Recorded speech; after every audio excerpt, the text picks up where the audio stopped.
Peace and blessings, and welcome back to Heritage Hip Hop, where we introduce you to your future favorite artist today. And today, I got one of the most stunning artists. Is she stunning for her look? You could say she is, but I think she's stunning because her mind is just as sharp as her lyrics. Introduce yourself to the people, please. Hey, I ain't never had no intro like that. I might gotta put that in my next song. Oh God. But what's happening, y'all? It's your girl Kelly Cass, right? I'm out here in Atlanta, and y'all make sure that Cali is with a K, mother. I ain't even gonna do that on your show, but you know what's there. Hey, man, I'm glad to finally get to talk to you because I met you not in person. I met you on a DJ call, and the funniest thing that happened was you said, "I said, oh yeah, I heard your song before." He was like, "Oh, my team's doing their job." Well, let's talk about that job. It's very hard to not listen to good music, and it's very hard for good music not to spread. How do you make sure your voice is heard and people know that it's you when you do your music? Well, I mean, you know, when you have a team, everything makes it easier, because one thing I've learned in this industry, you cannot do everything by yourself. You can be as talented as you want to be. You can have the most fire music as can be in the world, but if you don't have nobody moving you around and moving your music, it's just not going to work unless you have an unbelievable story like the little Justin Bieber story where he's singing on the street, somebody picked him up. That's very rare, but it does happen. But one thing with me and how you make sure your music resonates and how you get it out there is, number one, when you're in the studio, making sure you do a song and not just rushing through it, but actually the song is quality. I think people are confusing quantity with quality these days. You can even ask some of the best artists, they might take a month to do one song, but guess what? That one song will last a decade versus you making that one song in 30 minutes and it lasts like one day. You know, so I think first of all, taking your craft seriously, doing what you're supposed to do in the studio, and then secondly, having a team to believe in you just as much as you believe in yourself, because when they believe in you, they're going to make sure that they can do whatever in their power to make you be where you need to be, whatever that is to you. So having a team and making sure you produce quality music is definitely how you can get your name to resonate in the streets or wherever you are. I respect the answer because there is no I in team. And shout out to the publicists, shout out to the engineers, the beat makers, the producers, the stylists, everybody. Shout out to all of them. There is no I in team, but there's I in win and victory. So my next question based on what you said is this: how do you equate your hard work to a win so that you know that you have gotten a victory when it comes to making sure you make quality music?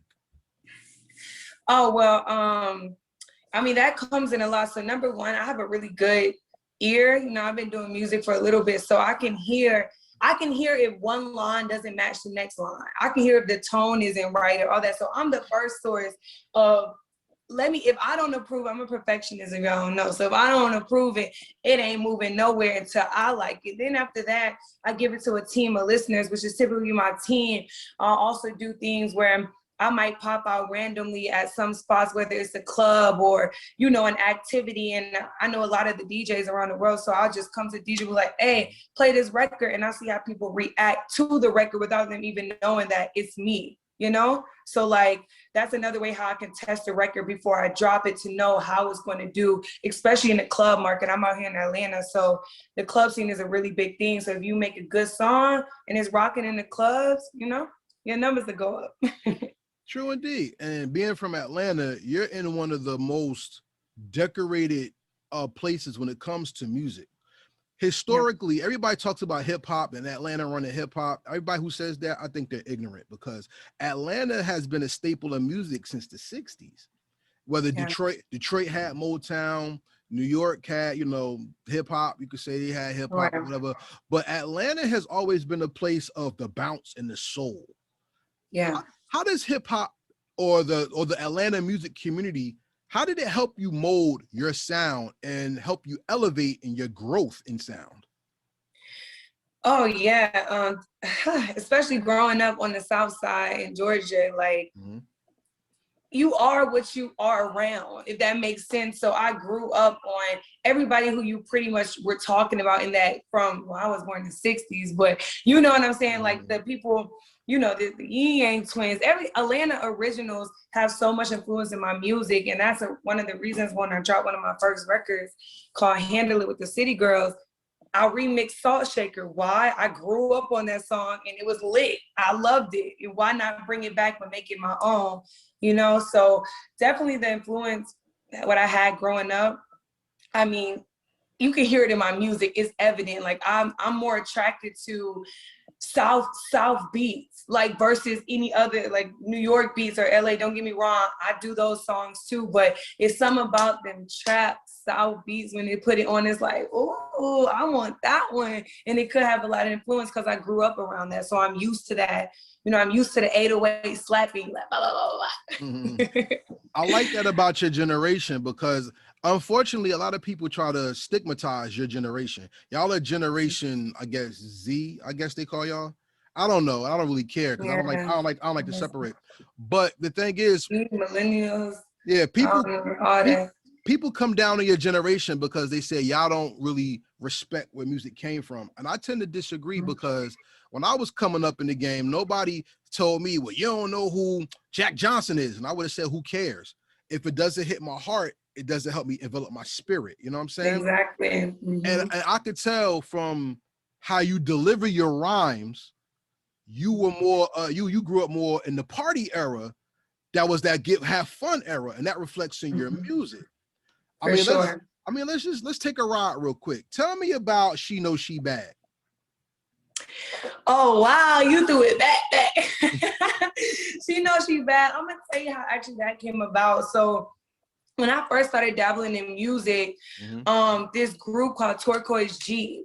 They have their own fan base. They're cool. They're like YouTube stars. I love Flint Floss. All of them, they're amazing.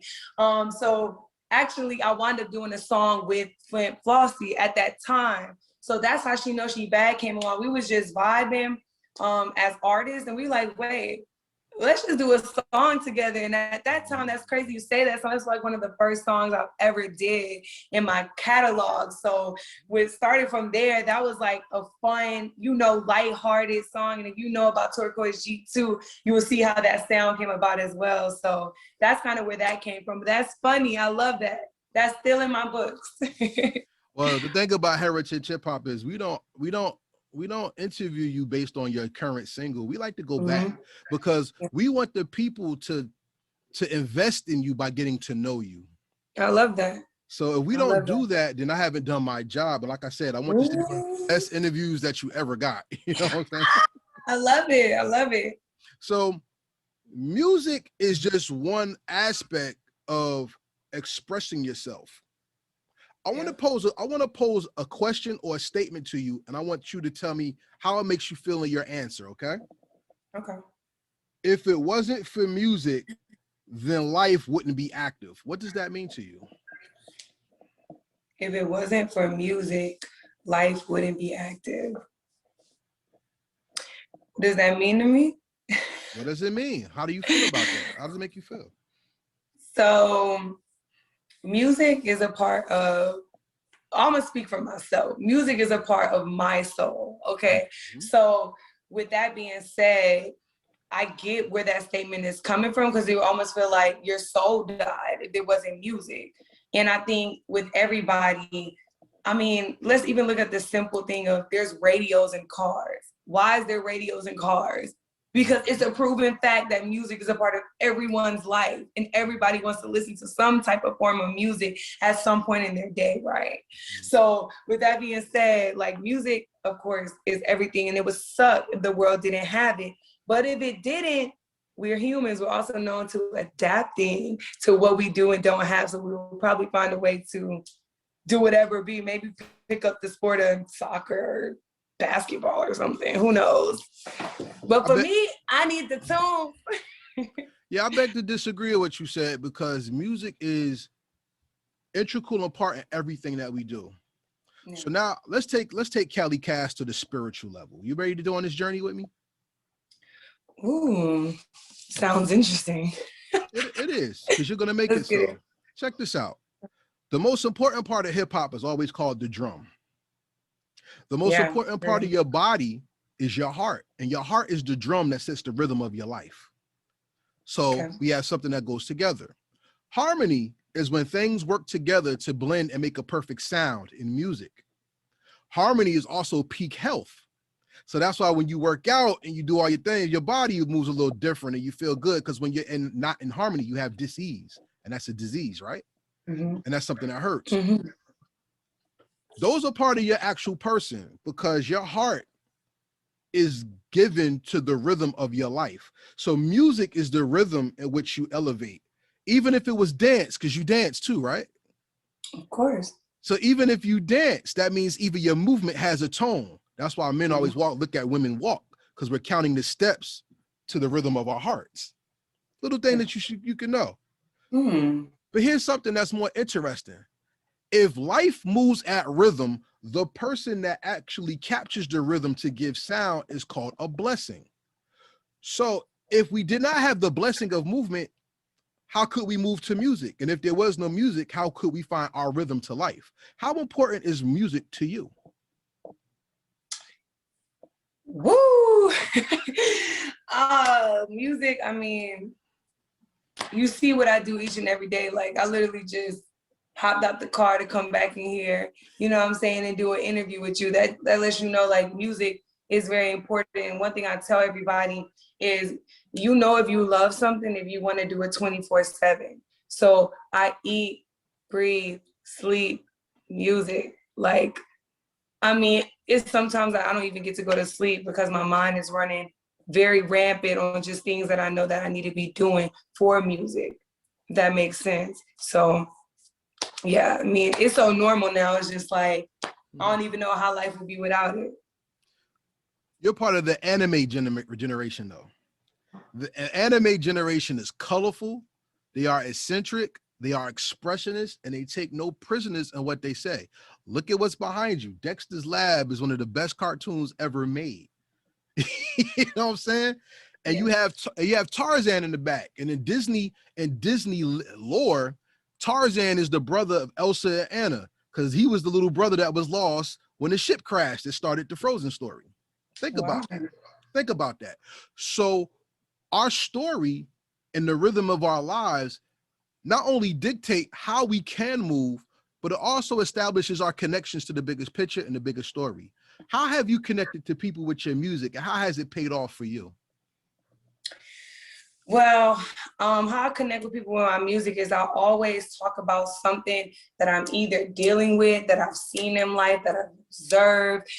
You know, somebody actually told me that one key to music is making music that is relatable. Facts. So anytime that I'm making a song, you know, I might be a certain way, but I'm also thinking, how can I make this message relate to somebody else who might not be in my same situation, but at some point they have experienced that and can relate to that.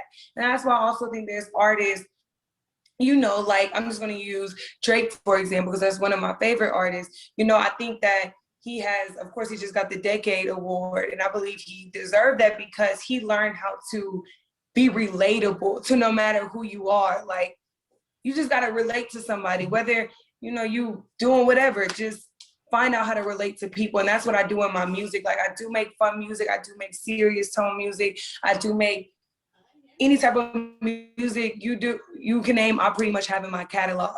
And what that comes from is whatever feeling I'm feeling that day in the studio, I go in there and I make that type of music, and I make sure that whatever I'm putting on that track, the next person will be able to understand that. And even if they haven't been through it, I paint a good enough picture for them to understand if they were ever in that situation. So how did you connect with Wang? How did I connect with Wang? Well, that's simple. That was just a fun dance record.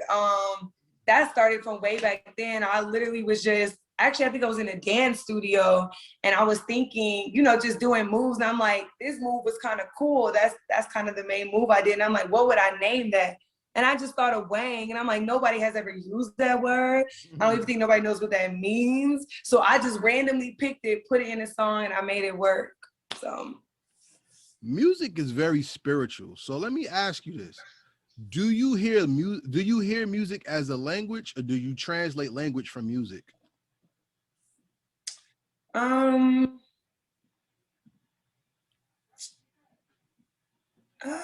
think I want to say kind of both, because like if I listen to music, music is a language. I mean, that's what we're speaking on the track, you know what I'm saying? So you're going to have to understand regardless. So if I'm listening to something, I'm interpreting what I'm hearing. And one thing about me, when I hear a song and it provokes an emotion, that's when I know I like the record. And that's what I tell people all the time. Like, it's very hard to provoke a mood out of me. So if I listen to a song, either if it makes me feel sad, angry, lit, I want to party, I want to punch somebody, if you can provoke any one of those emotions from me, you're getting downloaded on my playlist for sure. So, okay, so then what's the easiest emotion to make music from? Is it joy or pain? I think both. It just depends, because you know, if I'm in a really enlightened mood, like a lot of great stuff is just happening in my life, it's going to project in my music. I'm going to make a good song that's projecting everything that's happening around. But also, you know, when you're in misery or you're in pain or you're experiencing something that hurts you, you also make great music. So it's just, I guess it depends on how well you tap into your emotions. And then when you get to the studio, how well can you translate your emotions to that mic? And once again, making it relatable so other people can also understand that feeling, whatever you're feeling at that moment. Callie Cass is a chameleon. A chameleon has many colors, but has one soul. How has doing music and also being an actress help elevate your game when it comes to creation? Oh, well, that's easy. I feel like they all kind of, you know, go together. Because with acting, you know, I still love it. I still do it. It's an amazing thing. And one thing that acting has helped me to do is also tap into my emotions, which music is a big part of emotion. So it's fun when I can get on the track and I can play these different characters depending on whatever I want to be that day. And that helps me when that comes from acting. And also with acting, you have to be on a lot of big sets, right? So you're in front of buku people. There's some sets that go like 250 people, included with camera people. You have these big cameras and big lights on you all the time. And that has also helped me to not be afraid of anything. I've never really been nervous to perform, but acting has definitely made that much more easier, because you have 10 million lights on you staring at you for the whole time while you have to, you know, do what the director's script say. And that's a lot of pressure. So if you can get through that, you damn sure can get through music, which is your words. So it has definitely helped me to become the artist I am today. If it wasn't for acting, I don't know, you know what I'm saying, where I would be at. So you are a very interesting artist, because if a person just looks to you for music, I think they're going to miss half of what makes you great. Actually, not half. Let's just say 1/3, because music is a part of you, acting is another part of you, but your heart and spirit and your genuine generosity and appreciation of life is another third of you. So that's 99%, but there's that one thing that you like to keep to yourself. We're not going to talk about that as of yet. What I'm going to say is this: seeing you on the screen is different than appreciating you verbally. What do you think speaks to your heart more? Is it expression to music, or is it playing character to emotion on camera? The first one, definitely. Music? Definitely Yeah, music? for sure. See, when you're on camera, being that you could play any emotion in any role, I want to see you in an action movie. I want you to be the lady assassin that kicks ass. That's what I want to see you do. Because when most people have a look, or they try to put somebody in a box, we stymie their creativity. What is your dream expression? What would you like to do that has your fingerprint all over it and it's you? As far as into music? Anything you want.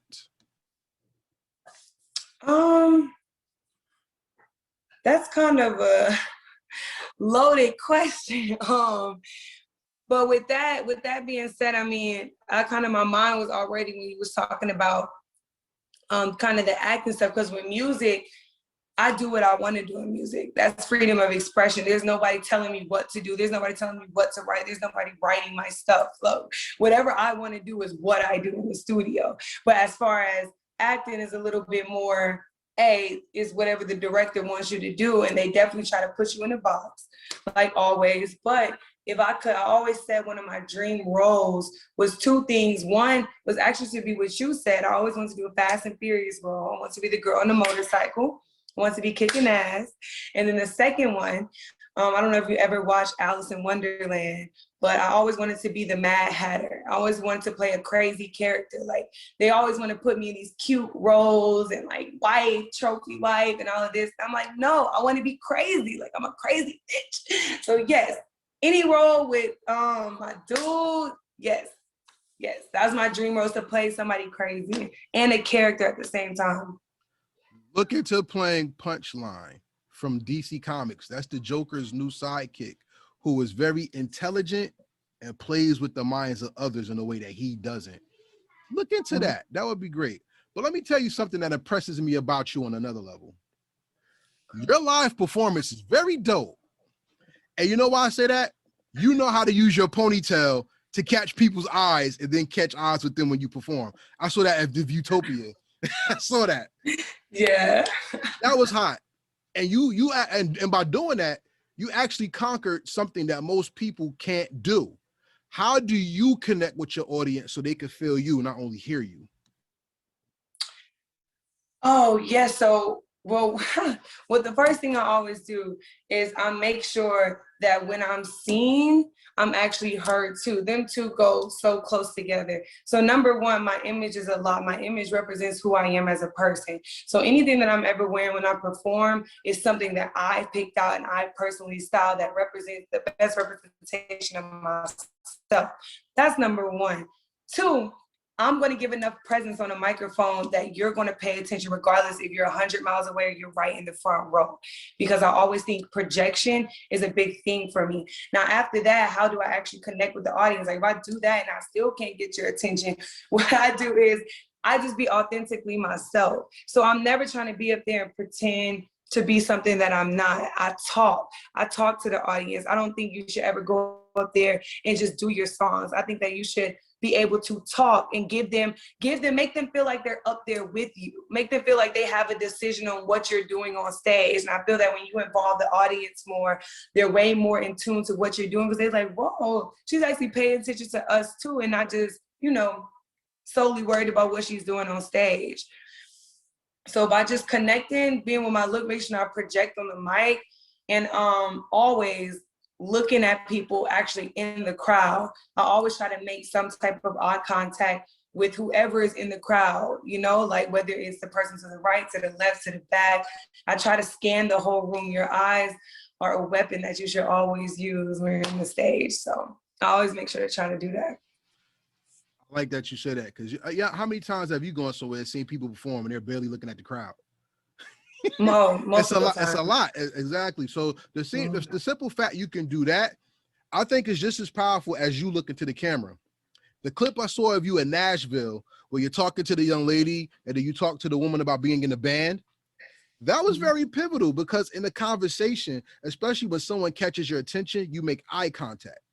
And as a man, we're always taught, I hope, I can't speak for everybody, but you look someone in the eye to make them respect you. And as an artist, when you look us in our eyes as the fan, she's singing to me. You know what I'm saying? She's connected to me, and that also makes it special. But you know what's deep? Your pictures don't even speak to how dope you are. I appreciate that. Oh, no doubt. Because one thing, I'm big into art and cover art and all that other stuff. Somebody may look at you and see you're pretty, but they're not going to look at you and experience life from you. What do people get from Cali Cass at a live show that goes beyond an MP3, a CD, or a vinyl that they're going to get from you?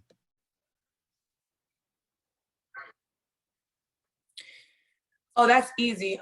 Energy.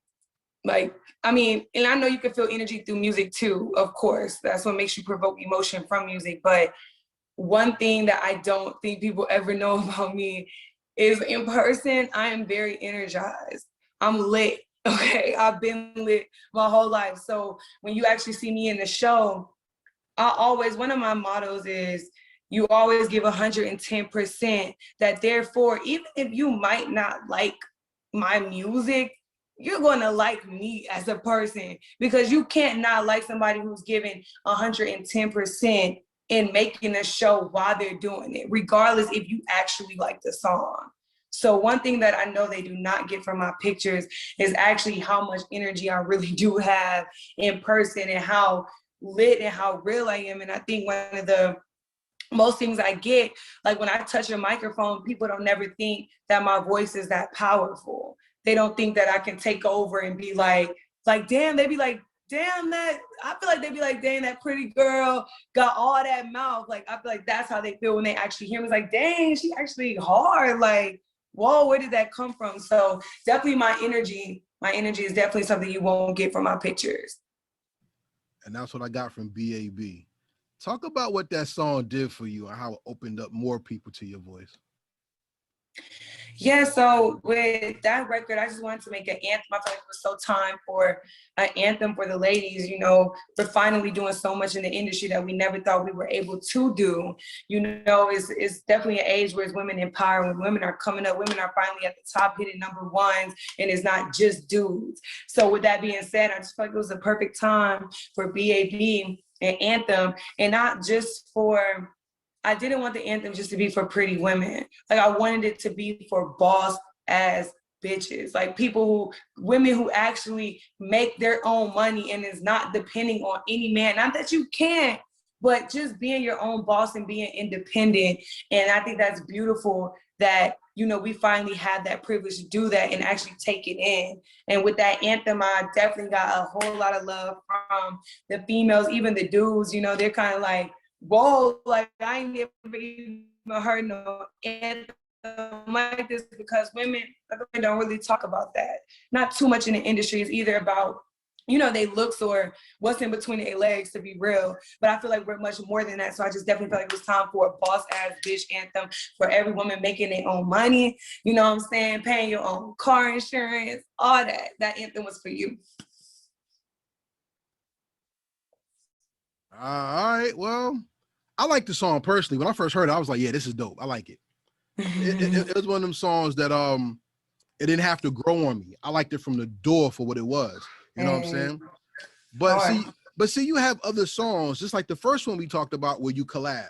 What's the difference between Callie Cass or her own song, and what does she bring to somebody else's song when she collabs?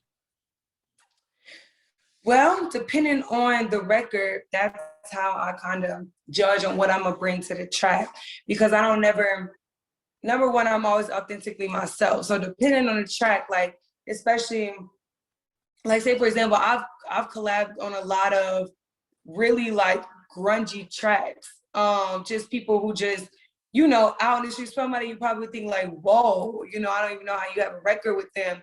But what I bring to the record depends on what the record already is. So this is a trap record, super trap record, I'm on it authentically myself, but I'm gonna try to find a creative way to come on it. Whatever they didn't do, I'm gonna add another flair. So I'm a big person where if I'm doing a feature, I don't think it's cool to have both people sound alike. Like, everybody's different. So you always have to find that creative edge to come through on a track while still being yourself, but still bringing another element that's not already on the track.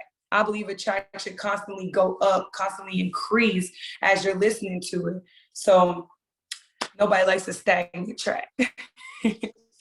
So tell Add me some about different elements in his list. So tell me about your role in the song Too Tall. Yeah, so that's definitely one of my favorite verses I ever did too. And that's a hard track. Shout out to Too Tall. But yeah, he was doing a track in the studio, and he, you know what I'm saying, asked me to get on it, and I heard the record and I'm like, walking it bit like we have faith. That's a boss. That's a boss. I love that. Why wouldn't I get on that? So what I added to the edge was, you know, my first line was literally like, walking the spot like a boss bitch, hence my B.A.B. record. And I always try to throw little puns in there with my old records too, or whatever I have at the time. I always throw that in my songs too. But yeah, what I added to that, I just wanted it to be simple. I wanted it to be catchy, and I wanted it just to add to the flair of being a boss, you know? And to take that energy to a song with City Girls, what is that about? Yeah, I mean, hey, City Girls, like that's kind of the wave right now. So with that being said, I already know what they bring on the track. And what I tried to do was I just tried to bring a different energy, because you already know the energy that City Girls brings as well. So what I tried to do was still do another side with still being lit, playful, fun, but still getting the point across that you can't handle it. Then I let the City Girls do what they do on their end. So, but yeah. You held your own. Don't say like they do what they do. Nah, y'all came together. You know what I'm saying? For sure. You put some muscle to that. You special. Nah, like we ain't gonna let you downplay because they want some. Nah, you there too. You nice with it. And you know what made me appreciate you even more? Tell me about Large Amounts and how you didn't let the beat out bounce you. You actually took tempo from the beat and did your rhymes. Tell me about Large Amounts.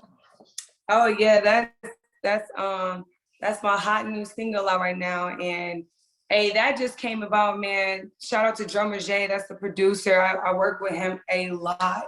And he was playing different beats, and I heard that beat. And what really caught me was the I'm like, that shit is hard. Like, I don't know what that is, but I like it. And from there, you know, I'm a big fan of letting a beat breathe, if that makes sense. Like, I'm not a fan of just throwing as many words as you can on the track. I like to actually hear the beat and add to the beat, if that makes sense. So when I do anything with my rhymes, I listen to the beat and I go off the beat, unless I already have something written and they write it to what I have. But with that case, I had already heard the beat, he already had it made. I'm like, whoa, this is dope. And I just built my lyrics pretty much around the beat. And it was a simple concept. I just thought of money. I thought of large amounts. But what's a different creative way to say that than saying big bank, lot of money, cash? You know that everybody already has songs like that. So I just thought of the title Large Amounts. And I added a whole lot of ass in there, because it gotta be a twerking song. I had to have had the beat in there. So I mixed money with, you know, just a light flex. Just talking about normal day life, like in a cool way. So that one was easy. I love that track. Well, for everybody out there watching, this is the end of the first part of the episode. Miss Cass has somewhere to go, so we're gonna hurry this up and go to the second part after she gives everybody her social media. Please give everybody their social media so they can get in contact with you and get your records. Yes, I'll make sure, just follow me on all social media platforms. It's Cali Cass Official. Remember that Cali is with a K, mother. Okay. Cali Cass Official, and that's on Instagram, TikTok, all of that. I do funny skits as well. If y'all know me, I come from acting. I do skits all the time. So make sure y'all follow me all that, and make sure to go cop my new single called Large Amounts. Shout out to Special ENT. Shout out to Drummer Jay for the track. And shout out to everybody that's been supporting me for this long. I fuck with y'all, and there's more heat to come. So with that being said, remember, Heritage Hip Hop does not believe in streaming. Stream if you like it to find out what it is, but if you like it till you love it, please purchase the music, because by purchasing the music, you show the artist that you love them and you give them the incentive to do more.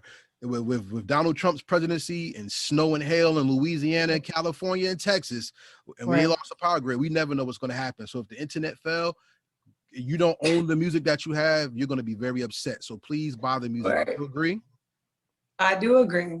I definitely agree with that. So let's support our sister right here, get that music. So with that being said, we're going to go to the second part of the interview, which is the rapid fire questions. You ready to play this game? Sure, let's go. All right, they're not yes, no questions. The rapid fire questions talk about your depth understanding of yourself and the music genre that you're in. You ready to go? You ready? Let's get it. What song or album from another person's discography perfectly represents you? That's a deep question. Oof. Maybe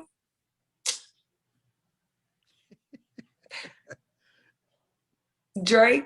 I like Nothing Was the Same. Okay. That's very heartfelt. I got you.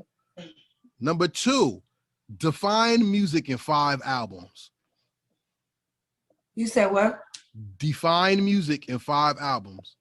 Define music in 5 albums. Okay. That's toughy right there, brother. Definitely, let's see.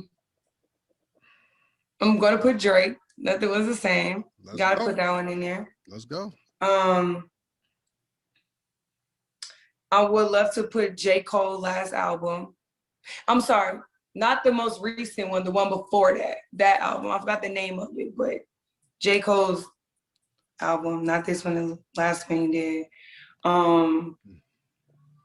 For Eyes Only, something like that. That one? So, yeah, something like that. The one Folding Clothes, you like that song? Is that the one? Or KOD? You said what? Which one, the Folding Clothes album or the KOD album? Which one was it? Those are the last two. KOD. All right, KOD. We got KOD. We got some Drake. Got J. Cole. Who else we got? I'm gonna have to say I gotta put Beyonce album, but I'm going with earlier Beyonce, not the most recent one she's been doing. Not that I love her music, Beyonce fan. But I definitely gotta put Beyonce album in there. That's a lot of way that how I am today. Look up to the queen right there. Definitely gotta put. I gotta put Nicki's album. Let's go. Nicki's album. One more. And last.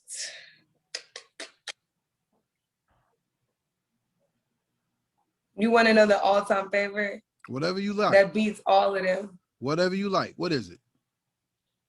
It's Michael Jackson. Michael Jackson. Hey, I ain't mad at you. Michael Jackson is #1. I'm so mad I didn't say it first, but that is like everything to me. I love Michael. Rest in peace. He's one of my favorite, and James Brown too. Top 2. Everything. I take so much. I learned so much from them. Seriously. So. Okay. We only have look up. Go ahead and show you. You see oh, Michael Jackson okay. in the corner? Yeah. Oh yeah. Hey, out of all the cartoons, you see the only person I got up there. That's dope. I love the art in the background. That says a lot about you as a person. That you see deeper than what the surface is. Because that's what art is. For sure. My next question to you is this. Everybody always asks about the top 5, right? Who's your top 5? Mm-hmm. Based on your song, who's the top 3 B.A.Bs? Who's the top 3? Beyonce for sure. Okay, let's go. Beyonce. I'm gonna put Nicki positively. Mm-hmm. And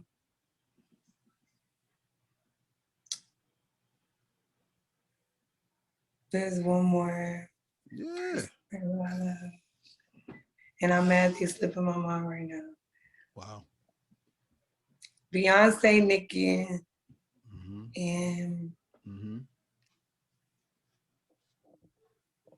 and I definitely got to give it to Mariah Carey.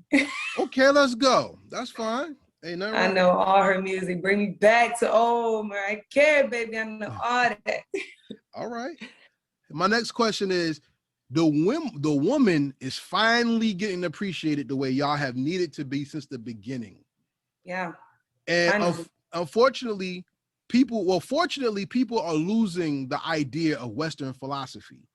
Western philosophy said women are supposed to be barefoot and pregnant and in the house.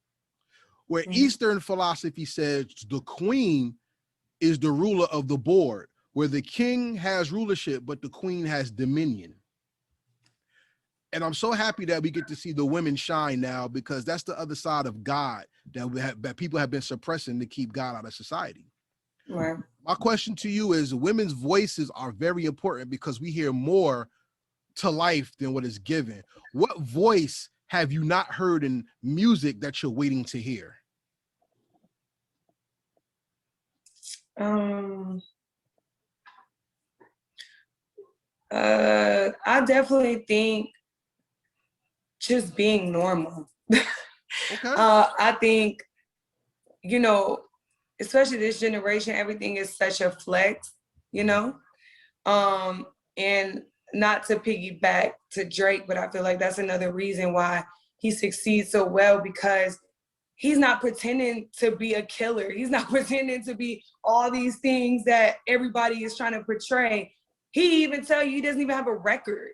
I don't have a record. Like, I think that we need a more normal voice. Like, it's cool to be like, I woke up and I might not look as best if I put on makeup. I woke up and I have a pimple. I woke up and, oh, I don't like my butt right now, so I'm gonna work out. You know what I'm saying? Like, I think we need a more normal voice. Like, it's cool to be regular. Like, it's not, I don't think we have that. Everything is such a flex in the industry. So it's cool to just have, it would be cool to just have a normal voice that's like, hey, it's cool to be just who you are and not every other thing that you're trying to portray around you. That's dope. We have 3 more questions, and we're going to finish out. So the most transparent question is, how did you like your interview tonight? How did we do? I love my interview. You definitely had me thinking. I have to sit here and god dang, get this cat to think right now.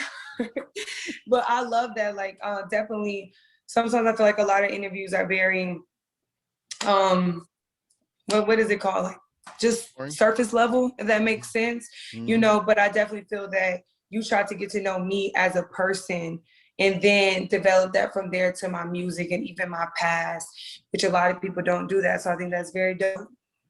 I give it 5 stars. Well, thank you. I'll rate you 5, baby. 5. Thank you very much. And like I said, the reason we do such is because if people don't know you, how can they invest in you? And I wanted to bring out the best in you that they're not going to get from just watching the video or hearing the song. You're very intelligent, you're very well spoken, and you are a creator. And I pray that the Most High blesses you with many more gifts so that you may touch the people you are meant to touch. All right. I love it. Last 2 questions. We came to the end. I'm sorry for that, because I could talk to you for many hours, but I know you have to answer. So the second to last question is this. What is your dream song? Meaning you could collab with anybody you want, dead or alive, and who does the music? Definitely collabing with Michael Jackson. That's a no-brainer. Who I would have to do a track? That's interesting. Because there's a lot of new people who I would like to. A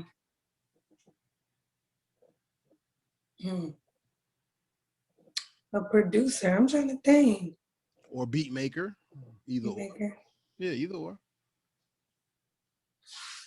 I'm probably, I don't know exactly. Oh no, I ain't gonna say that. I don't know producer-wise. Okay. You tapping out on the producer? Actually, no. I thought about, because I'm just thinking I'm thinking it'd be cool to do a track with a new school producer with Michael Jackson. I'm trying to think that might be dope. But producing wise, I'm definitely gonna have to go with my bro Pharrell. I would love to do a collab with him. He's amazing. I think he's such a chameleon too. I think he's so dope at everything that he does. I would love to get in the studio with Pharrell. I think that would be nice. Me, Pharrell, Michael Jackson, I think that would be a decade hit. It could be. Because you know what? The one thing I don't want you to get lost in, let the music flow from you, not dictate how you flow. Yeah, I like that. Because I would love to hear you on something more song-driven than beat-driven. I think your best music is right here, and it's not out yet. Some people create from here, but you got something. You do. And the reason why I know it is, like I said, between Wang to now, you have learned how to master a beat so you make it bend to your will instead of just being on it. And I appreciate that about you. So thank you for growing. Yeah. I appreciate that, bro. All right. So here's the last question. I'm sorry we don't have more time, but here's the last question. The last question is the most important question after the first interview. So we have an open door policy. You don't need to be on Billboard's top 100 or top nothing. All you got to do is just come back and talk to us. And the questions change. I'll never ask the same questions, believe me. Okay. So Okay. This is the most important question. In 500 years from now, in the Music Hall of Fame in Georgia, someone's going to see Callie Cass as monument, right? They're going to have a statue of you or something.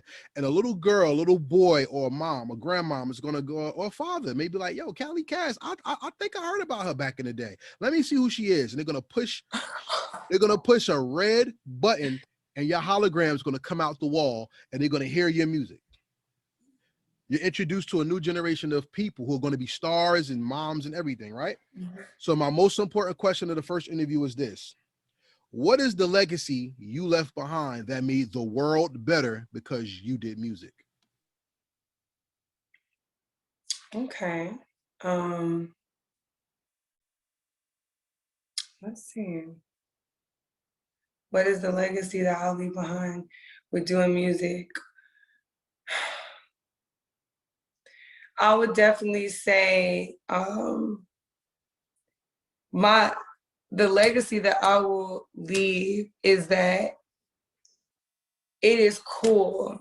It is absolutely 100% cool to authentically be yourself and still make an imprint and a legacy without bending to all these multiple people, distractions, entertainers, without voting to them, but being authentically yourself.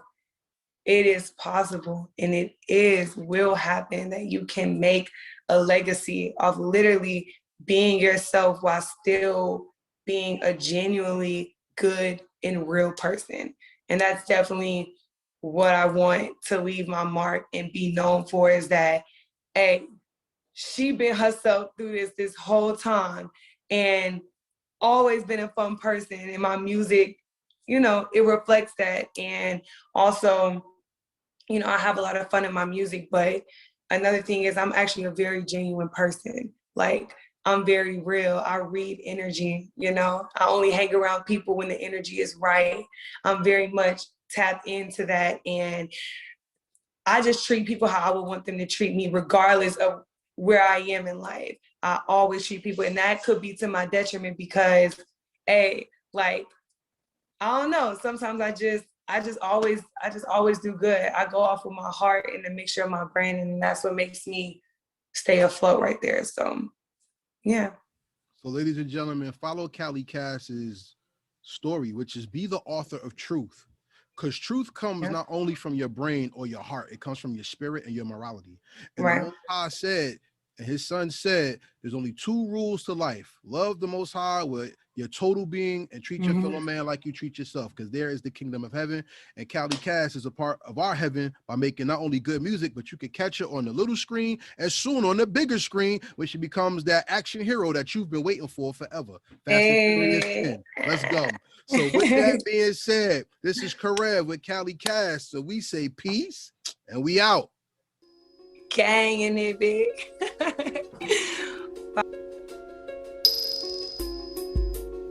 Thank you for watching our presentation. We ask that you subscribe to our YouTube family and hit the notification bell for updates. Please like, comment, and share this video.